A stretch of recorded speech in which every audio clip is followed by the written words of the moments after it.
Hi friends, ఇప్పుడు మీకు చూపించే మొక్క పేరు సబ్జా మొక్క ఫ్రెండ్స్.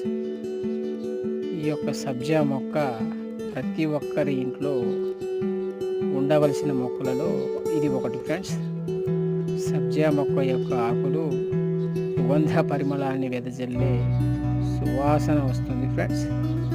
దీని యొక్క ఆకులు సకల దేవతల పూజా కార్యక్రమాల్లో వినియోగిస్తారు ఫ్రెండ్స్. అంతేకాకుండా ఈ సబ్జా గింజలు మంచినీళ్ళలో 30 నిమిషాల పాటు నానబెట్టి మంచినీళ్ళ ద్వారా కానీ లేదా వివిధ రకాల జ్యూసులలో కలుపుకొని త్రాగినట్లయితే శరీరంలో వేడి తగ్గిస్తుంది ఫ్రెండ్స్.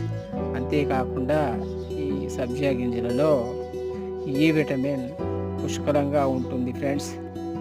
రోగ నిరోధక శక్తిని పెంచడంలో సహాయపడుతుంది.